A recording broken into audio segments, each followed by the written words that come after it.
This is CityCast Seattle. I'm Jane C. Hu, and here's what Seattle's talking about. What does it mean to have $650 billion? We'll be talking to the creator of Seattle's theatrical walking tour, The Wealth Walk, which tries to give you some sense for that, along with a dose of Seattle history. And we'll pour one out for the Boeing IMAX, which is now going to be showing #content. But first, Jude's in Rainier Beach has been a worker-owned collective since 2020. Could that be a sustainable model for businesses around here? Either way, it's a big contrast to Seattle's current discussion around big business in Seattle right now. And joining me to discuss is Marcus Harrison Green, who has a piece coming out about Jude's, founder of the South Seattle Emerald and Hinton Publishing, and co-host of the podcast In the Meanwhile. Welcome, Marcus. Great to be here, Jay. And we have Chase Hutchinson, journalist, critic, and host of Seattle Movies Daily, who is coming to us live from Cannes in France. Bonjour. Okay, first of all, have either of you all been to Jude's? Yes, I have fairly frequently, particularly when I used to live in Rainier Beach. I have not, but that sounds very lovely. Yeah, I haven't either, but I was looking at their menu and like those beignets and the fried chicken sandwich calling my name. Like I almost was like, I'm just going to log off from work now and just head over there. Marcus, how are they doing? It feels like right now we're in kind of an interesting place with worker-owned businesses. Yeah, I mean, they're doing well, like in the sense that they are turning a profit. When I talked to Mark Pascal, he's one of the worker owners of Jude's. He said that, that was the first time in a little while. But I think in terms of how they measure success, a lot of how they measure success is how they are serving their community, and also the fact that they're able to employ so many folks directly involved in the community. And that also means that there's a lot of money that is circulating throughout the community that the business serves. Tell us a little bit about how this works and how many workers are involved and kind of bought into the business here, because you all might know that right now there's an REI boycott going on, another hometown well-known co-op that people are becoming a little suspicious of, or maybe even just confused by what it means for something to be worker-owned or a co-op right now. Well, I'm glad you brought that up. Mark Pascal, again, one of the worker owners, he wanted me to make sure that there's the distinction with where REI is more sort of a consumer based. Right, it's a consumer co-op. This is a worker-based co-op, meaning the people who actually are bussing the dishes and cooking the meals and serving the drinks. They literally work there and then also are involved in ownership decisions as they have a partial ownership of the place, right? This is a business that truly is embedded here within the community, right? I mean, they're not, going to go to the city and say, hey, if you don't give us this tax break, we're probably headed out of here. Everybody lives here. Which is why I think this story is so important. It talks about this larger conversation that I don't think we're having really in the city, when it comes to, this flattening of the business conversation, right? And the fact that Amazon and Starbucks are technically a business like Jude's, right? But they logically function in very different ways. Starbucks moving some of its corporate offices to Nashville. Many times the benefits of the profits of those corporations go elsewhere. Whereas again, with Jude's, I mean, it stays here. And so I think the conversation, as Mark was saying, is like, why are we always talking about what we can do for business as a city?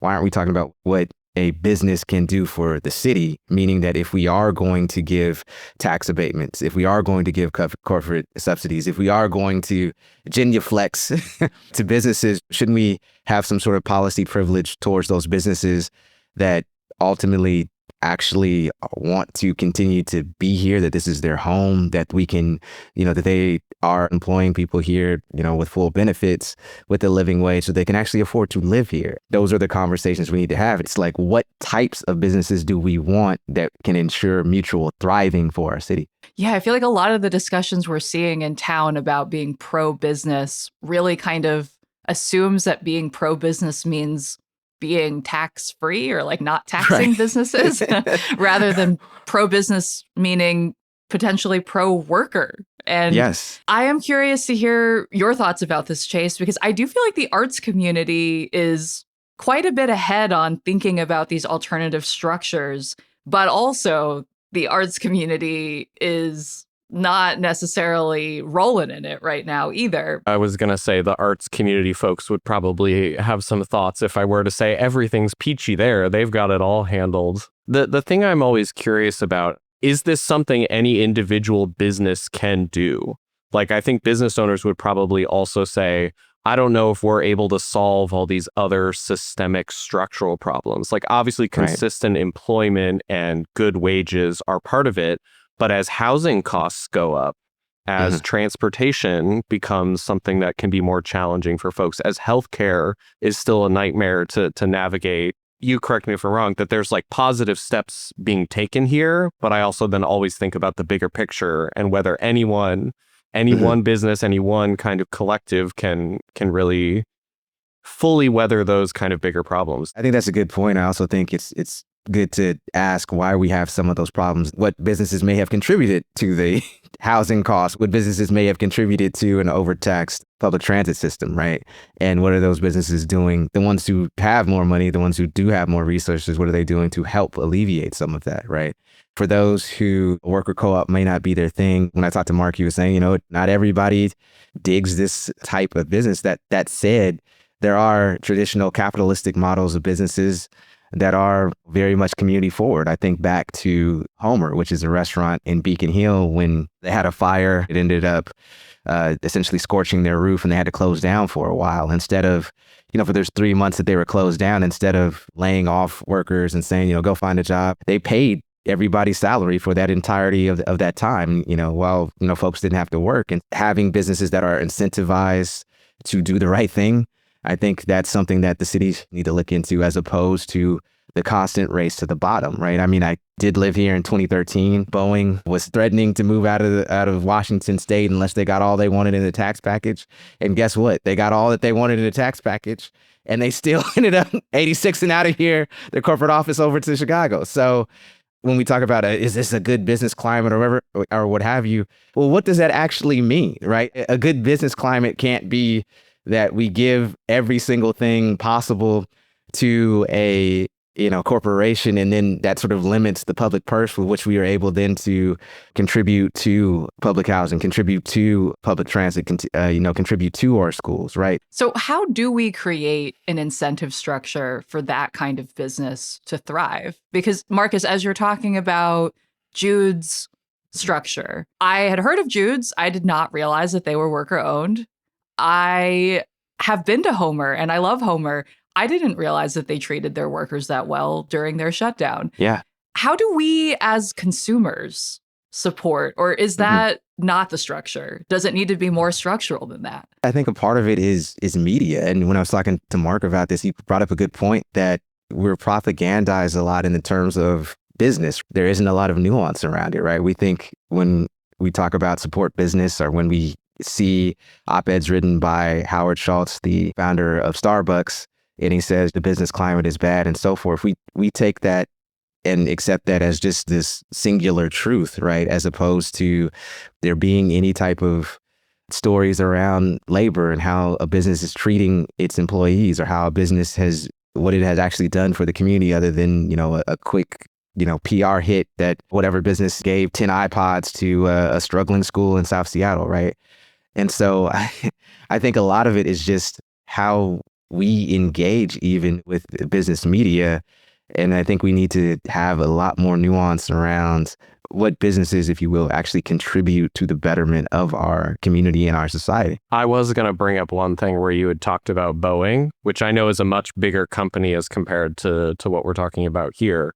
But them departing the state also resulted in some not so great things for Boeing as well. I think oftentimes hand in hands, we don't really appreciate that when you treat the workers well, the product itself is better. People feel more supported and their plane doesn't fall out of the sky is probably the biggest example that you could possibly have of that in action. This is kind of radical. You're saying if you don't treat people like shit, then maybe they'll actually do a better job. I don't know, man. I don't know. We'll do some tests and we'll come back.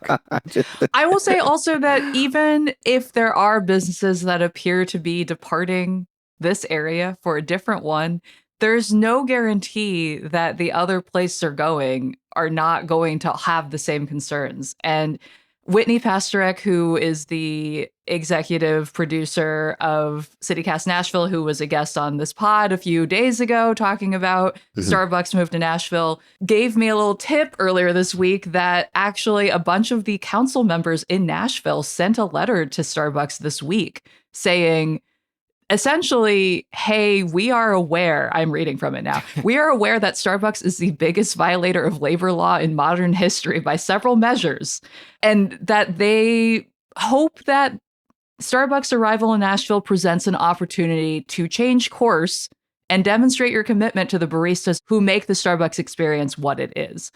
So I wouldn't advise anybody hold their breath on that one, but yeah. Sure. But it is interesting to me that a lot of the conversation around Starbucks potentially trying to make more of an investment in Nashville and maybe leaving Seattle a little bit, it's not like people in Nashville are going to just completely ignore the history here. No, but I'll even do you one better. Why aren't we focused on a place like Boom Boona Coffee, right? Which is an independent coffee shop, which is growing, right? They just Love added, Boom Boona. I just added a place not too long ago by the waterfront, right? It looks like they're primed to add another spot. Why aren't we focused on what they're doing? And it's seeming like it's seeming that the Seattle is a good business climate for them. Why is it good business climate for them, but not Starbucks, right? I mean, why is that a conversation that's not at the fore right now? Well, we will be continuing this conversation for many years, I imagine. But if you can catch Marcus's piece next week, is that right, Marcus? Yeah, it's scheduled to be in the South Seattle Emerald next week. I did have a conversation with Mark Pascal, one of the worker owners of Jude's, that will be published on my podcast in the meanwhile today, as a matter of fact. Oh, nice. Yeah. All right. Well, let's take a break. And when we come back, we're going to get the latest on the Boeing IMAX.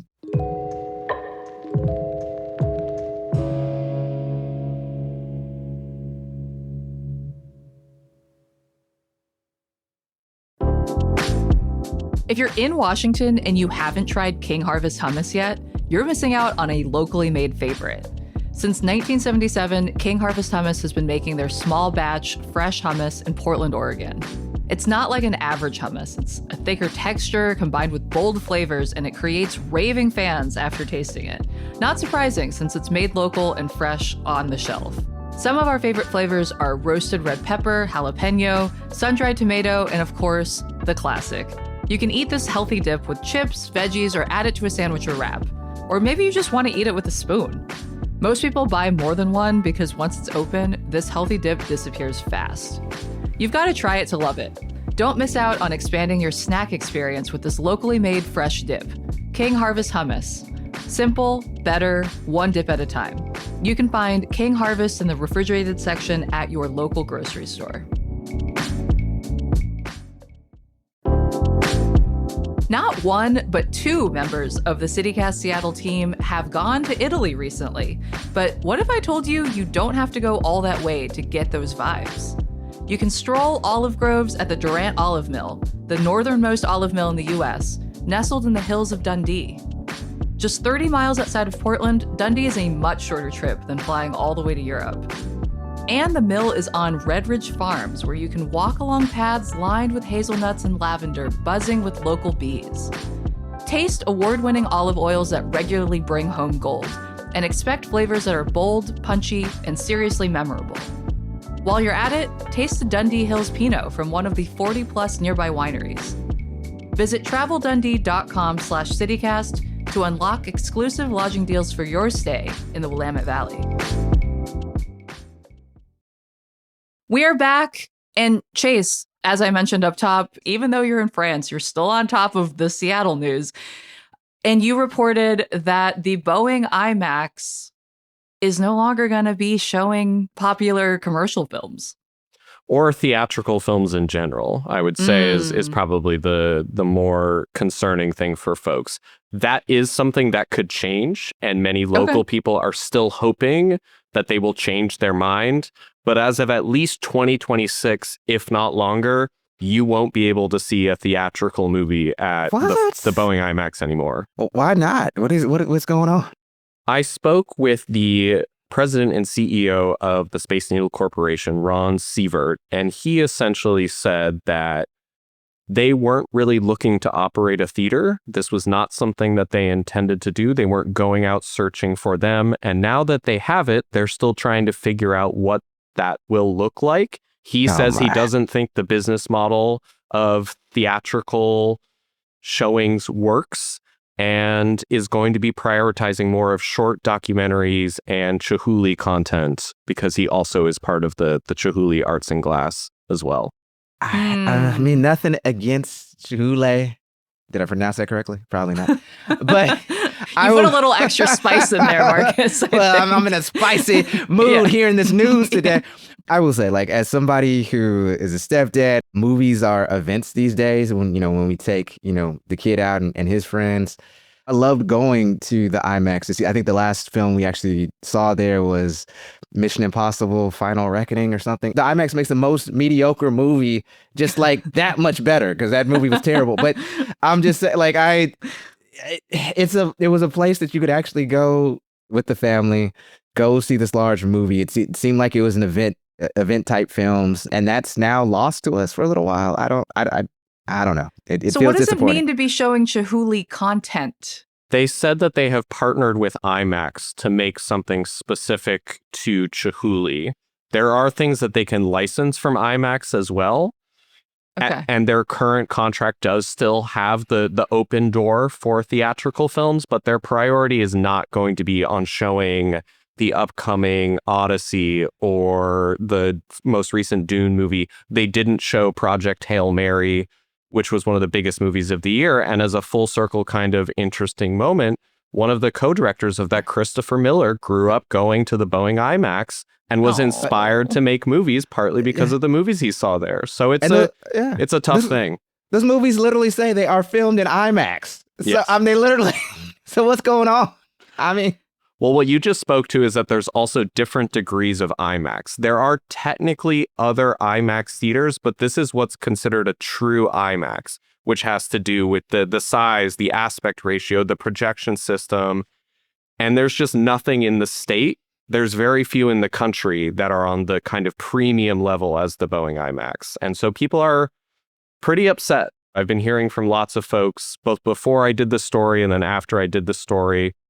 And I would recommend going to read and hear from some of those. The one person I spoke to, Raul, had interviewed for one of the jobs at the Boeing IMAX. He really wanted to work there, but wasn't expecting to learn that it wouldn't be showing movies. He couldn't wrap his head around why you would buy this theater. They've put in at least $3 million that they're investing into the space and make concessions improvements. Wow. So for folks who maybe missed this news, back in February, I believe, Pacific Science Center sold the IMAX theater to the Space Needle Corporation. I mean, on some level, I think when that news was announced, we knew that it was a possibility that they might be taking in a different direction. And part of me was like, okay, well, it's kind of staying in the Seattle Center family. Like, maybe they're just like, hey, money is changing hands, but like, we're going to try and keep it running.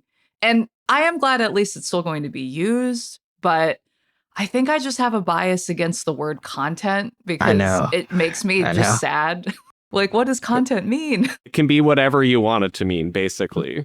Right. Is there a person we can advocate to or I don't know, to throw stuff at their doorstep? What do we do? I'm not going to encouraging throw stuff at the doorstep, but people have been organizing email campaigns to raise some of these concerns because speaking to what you were talking about, Jane, initially, I think people were willing to give this a chance. There were some sources I was hearing internally that were not hearing promising things.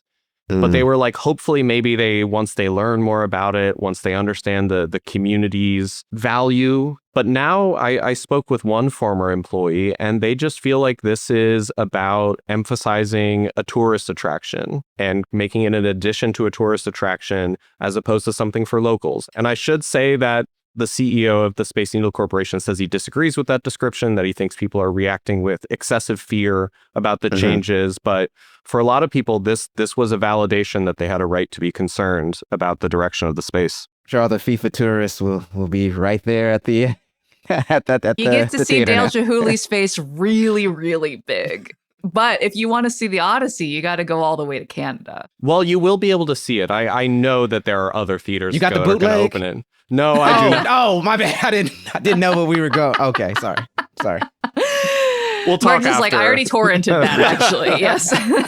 No, but I imagine that the SIF Cinema Downtown will play those big event type movies. I had heard from folks when I was doing some of my previous SIF reporting for The Stranger that they had a really good run of that because the Boeing IMAX was not playing it. The neighboring car was, which is a fine enough space. I've been to that space, but it's not quite the same draw as the Boeing IMAX was. So suddenly the SIF Downtown had pretty much that as their big one with nothing else really competing. Okay, I have to represent a comment in the chat here from Liam who says, SIF Downtown isn't IMAX, though. Yes. So if you want to see it in IMAX, you all have to go up to Canada. Real quick, Chase, so you're coming to us live from France. You mentioned that there is a Seattle filmmaker whose work has premiered there. Yes. Tell us a bit about that. So the film is called The Joyless Economy. It's directed by Seattle filmmaker Marjorie Conrad. And first and foremost, it is the best, most interesting film that I've seen here by a large stretch. Oh, wow. It is essentially a experimental documentary portrait of this woman that Conrad met, who I haven't confirmed, but it sounds like was coming back from some sort of Seattle theater or had some sort of Seattle theater's bag. And all these movies that she would watch. And I'm not talking a couple dozen, I'm talking hundreds of different movies. And she began talking with her, and she interpreted a lot of her life through these movies, and then begins to, in a very bracingly confessional way, talk about her sexual kind of exploration, her affairs, her struggles with her relationships as this happened.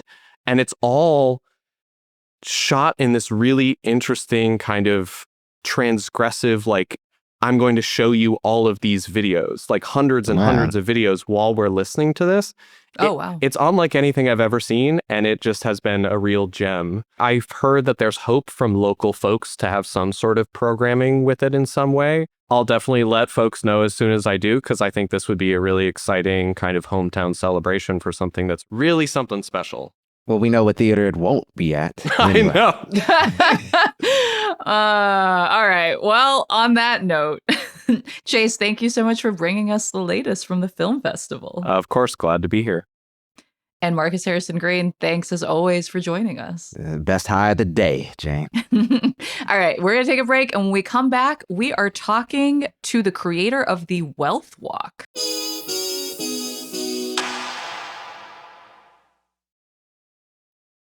As the wealth disparity in our country deepens, it can be hard to conceptualize what that even means. Like, I know that on paper, Elon Musk has at least $650 billion, but what even is that? In King County, the top 20% of income earners own 19 times more than the bottom 20%. But trying to actually conceptualize what that all means and how we got here can be really hard. But you can learn about that on the Wealth Walk, a theatrical walking tour created by Ryan Guzzo Purcell. Ryan is here to talk about the Wealth Walk. Ryan, welcome to the show. Thank you so much for having me. So I had the pleasure of going on a preview tour with producer Sam J. Leeds. It's been a few weeks, but I am still thinking about it. And I feel like I keep talking about it to people in town. But how would you describe the Wealth Walk to someone who hasn't been on it? So the Wealth Walk, we call it a theatrical walking tour. So it is a performance. Right. It's led by me or an actor. And it's exploring Mount Baker and Rainier Valley, two South Seattle neighborhoods. It's got a little bit of everything, but it's like a 2-hour, 2-mile performance game history lesson. The nice thing about this is that I don't feel like there's any way I can really spoil it, because it is like an experience I feel like you need to have to get the full picture.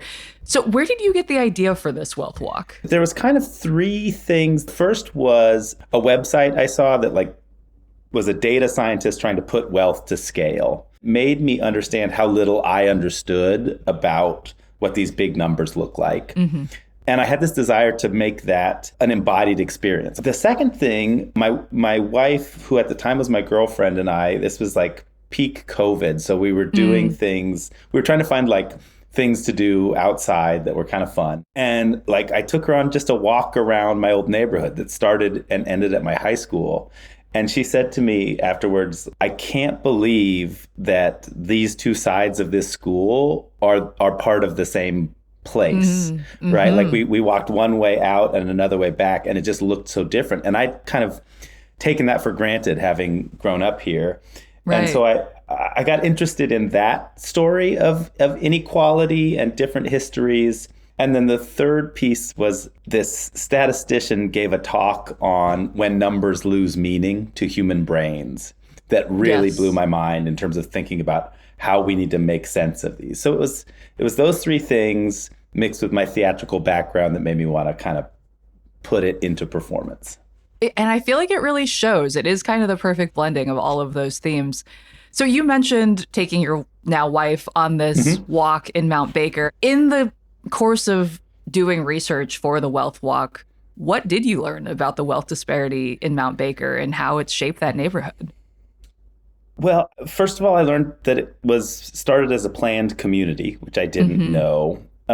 And I learned a lot about the kind of policy decisions and the community decisions that shaped the difference between Mount Baker and Rainier Valley. The most famous one that most of us know about is redlining and the way that maps were drawn to advantage or disadvantage people looking for loans. But also sort of like things I didn't know about racial restrictions that were put into Mount Baker. How public housing ended up being situated where it's situated, and what like World War II and different like historical events affected how people showed up into the different neighborhoods.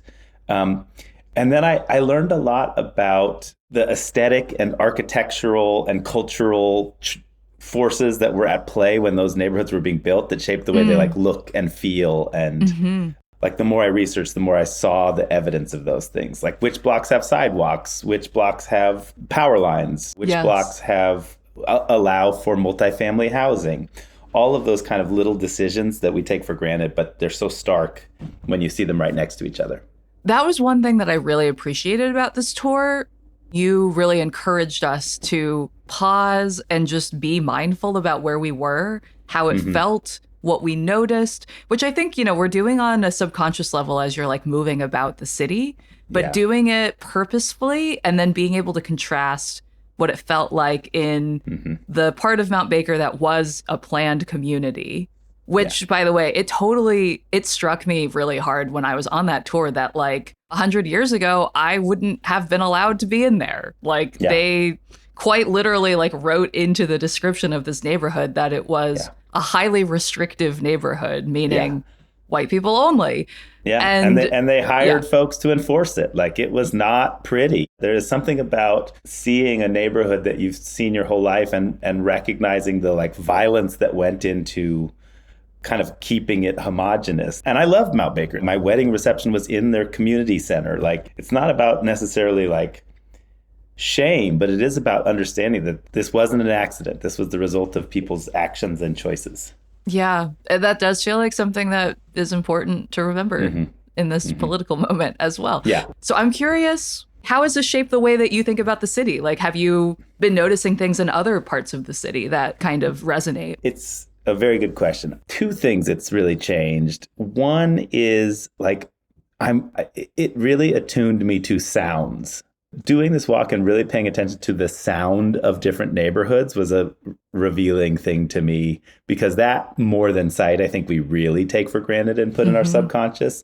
There are neighborhoods where you hear the water in Seattle, and then there are neighborhoods where there are incredible bird song, and then neighborhoods that there's a constant hum of like mechanical cars, cars and buses, HVAC and everything like constantly humming underneath. So definitely noticing the sounds more. And I would also say like part of what spending this much time like immersed in the statistics of of Seattle, but also like broader wealth, it has made me think differently about how to build like solidarity and political power around wealth redistribution. You know, the wealth you can see in Mount Baker is peanuts when you're actually looking at the massive amassing of some wealth in very few hands. So there's a way that it's also made me go like, well, how do we get these people to recognize that we have a shared interest in making this system more fair? Because it's actually kind of all of us are not at the part of the distribution where it's all going haywire. So those are the changes I would say. All right. Well, Ryan, if people want to go on the Wealth Walk, where can they get tickets and learn more? We're a theater company called The Feast, and you can go to www.the-feast.org, and it'll be right on the home screen there. It'll give you everything you need to know. Again, I really can't recommend it enough. I feel like it has just changed the way that I think about the city in a lot of ways. So genuine and enthusiastic recommendation from me. Ryan Guzzo-Purcell, thank you so much for joining us. Thanks for talking to me. That's all for today here at CityCast Seattle, unless you're a CityCast Seattle neighbor, in which case, stay tuned for our weekly bonus segment where we're going to give Ben grief about his Pacific Northwest accent. And if you're not already a neighbor and you want to hear Ben defend his pronunciation of the word bagel, you can go to membership.citycast.fm/Seattle and sign up. You'll get access to that bonus segment. You'll get ad-free listening and lots of other fun perks, like we are doing a members-only crafting night on 6/9 from 6 to 9. I'm your host, Jane C. Hu. Remember, we always love hearing from y'all. Send us an email, seattle@citycast.fm. You can also always call us and leave us a voicemail at 206-880-3931. Our executive producer is Ashley Smith. Our creative producers are Sam J. Leeds and Liam Billingham. Post-production this week was done by PJ Shahamat. Special thanks to Elizabeth Kama and Alyssa Castles for editing this week. Our audience development manager is Ben Keenan.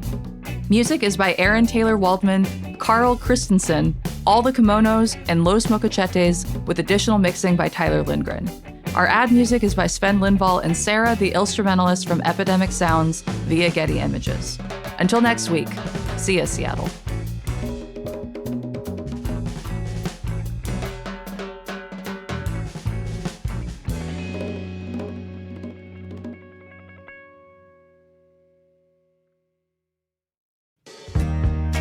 If you're enjoying the podcast, be sure to follow us on Apple, Spotify, or wherever you listen so you never miss an episode. Also, leave us a little review. It's really helpful. And tell your friends about us. You can also get more local news and events delivered right to your inbox by subscribing to our newsletter. Just go to seattle.citycast.fm. And you can find us on Instagram, Blue Sky, and TikTok at CityCast Seattle. And you can watch full episodes of this show on YouTube.